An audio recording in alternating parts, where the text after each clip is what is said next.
Anatomía y Fisiología Animal, Departamento de Producción Animal, Facultad de Ciencias Agropecuarias, Universidad Nacional de Córdoba. La presente clase corresponde al primer práctico de sistema osteoartromuscular, en lo cual vamos a desarrollar en forma particular los contenidos referentes a tejido muscular.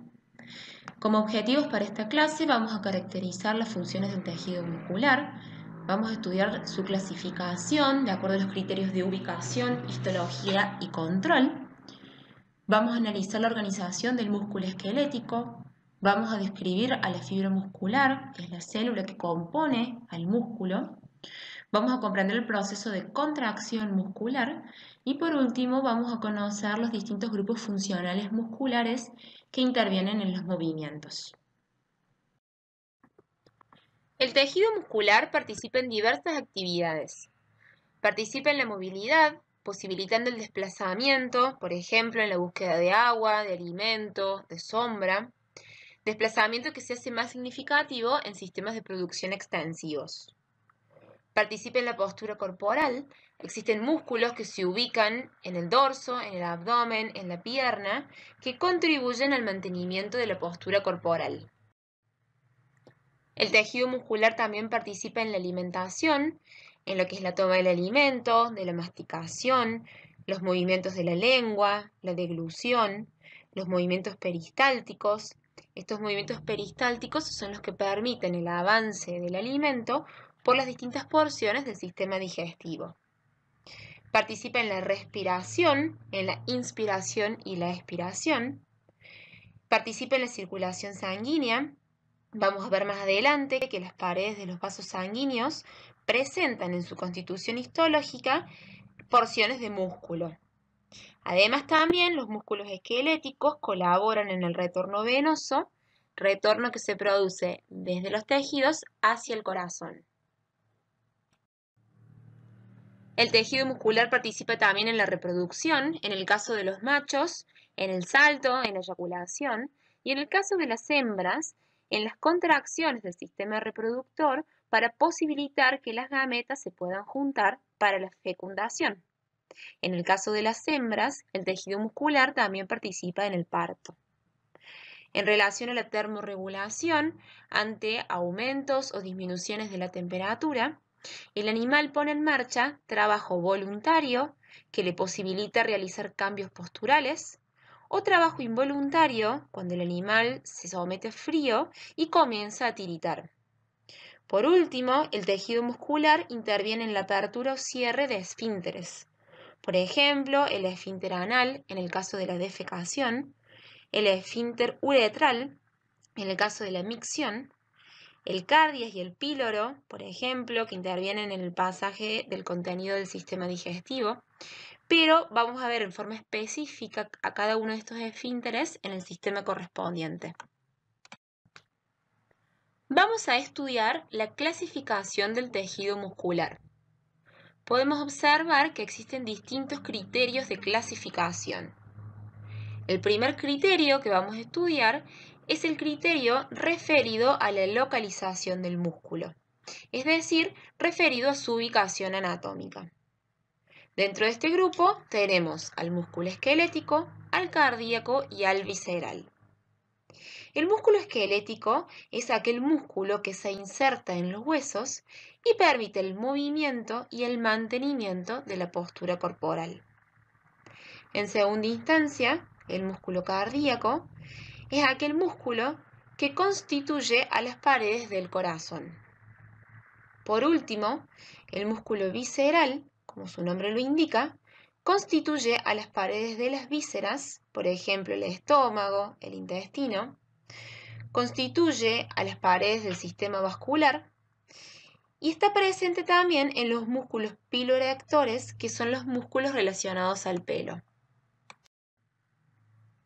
El segundo criterio que vamos a estudiar es aquel referido a la constitución histológica del tejido muscular. Dentro de este criterio tenemos el músculo estriado y el músculo liso. El músculo estriado se caracteriza porque a lo largo de las fibras musculares, recordemos que las fibras musculares son las células que componen al tejido muscular, entonces a lo largo de las fibras musculares presentan bandas alternadas de color claro y oscuro que le confieren a este tipo de tejido este aspecto tan característico. En contraposición, el músculo liso carece de dichas estriaciones. El último criterio de clasificación es el referido a la regulación. Y dentro de este criterio tenemos dos subgrupos. Aquellos músculos de control voluntario gobernados por el sistema nervioso somático, que son todos aquellos músculos que el animal decide si se accionan o no. Por ejemplo, para producir el desplazamiento, para mantenerse parados, para poder echarse. Y en contraposición, en el segundo subgrupo, tenemos los músculos de control involuntario, gobernados por el sistema nervioso autónomo. Y en este grupo están todos aquellos músculos en los cuales el animal no puede decidir si se accionan o no. Por ejemplo, son los músculos de las vísceras, los músculos del sistema digestivo, los músculos del sistema respiratorio, los músculos del sistema vascular. Cabe destacar que estos tres criterios se relacionan entre sí. De esta forma, el músculo esquelético, en su constitución histológica, es de tipo estriado y en su regulación es de tipo voluntario. El músculo cardíaco, en su constitución histológica, también es estriado, pero en su regulación es de tipo involuntario.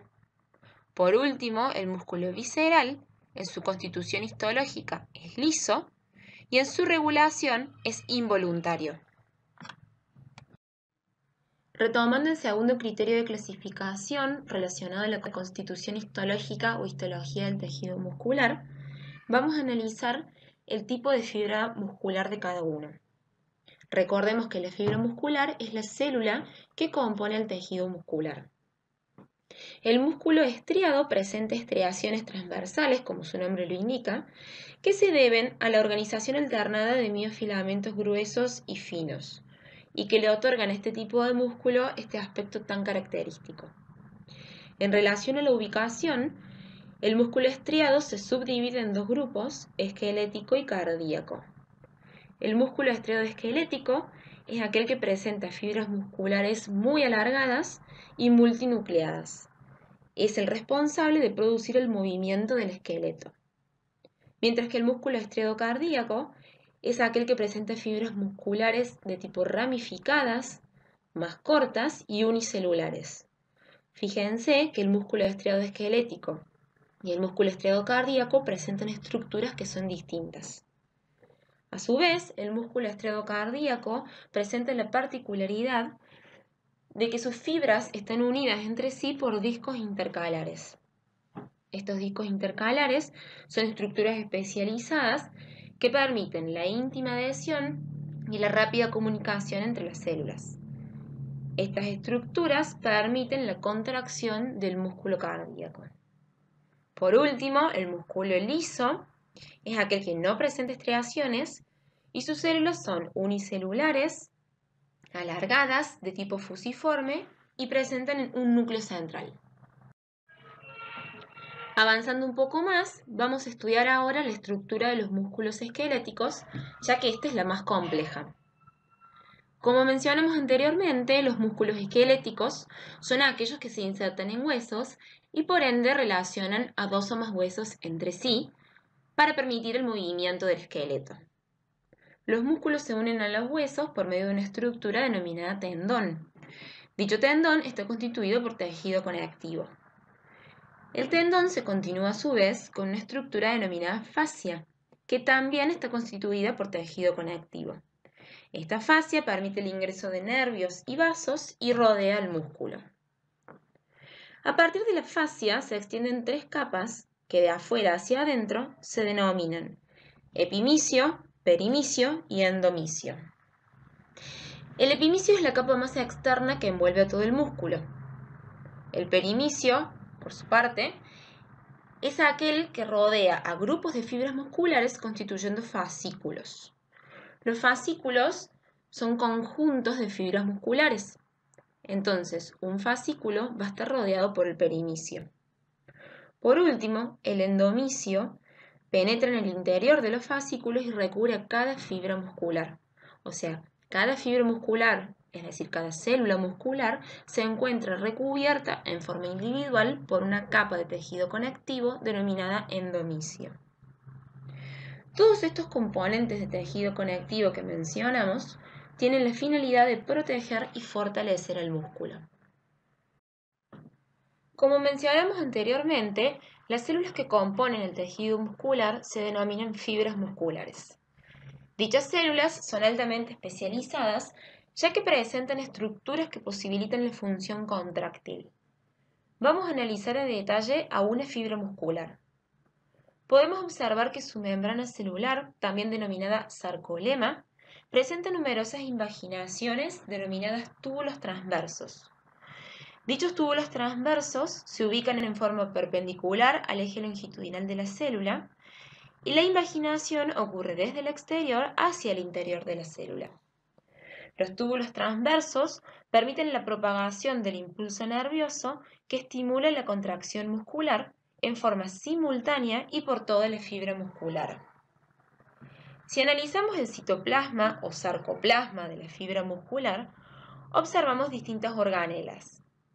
Las miofibrillas son organelas cilíndricas dispuestas longitudinalmente y constituyen los elementos contráctiles. Las miofibrillas se encuentran organizadas en sarcómeras. Dichas sarcómeras son las unidades anatómicas y funcionales del músculo estriado y presentan miofilamentos gruesos y finos interdigitados entre sí. Cada miofibrilla debe estar alineada en forma precisa y espaciada en una forma determinada respecto a las restantes miofibrillas, por lo que se encuentran fijadas por una proteína de membrana o accesoria que les mantiene en su lugar. Otra organela que se encuentra presente dentro de lo que es el sarcoplasma es el retículo endoplasmático liso o retículo sarcoplásmico. Este retículo sarcoplásmico es el encargado de almacenar el calcio necesario para la contracción muscular. Si observamos las paredes del retículo sarcoplásmico, podemos diferenciar las bombas de recaptación de calcio y los canales de liberación. Otra organela que se encuentra son las mitocondrias. Las mismas se encuentran dispuestas en fila en la superficie de la fibra muscular.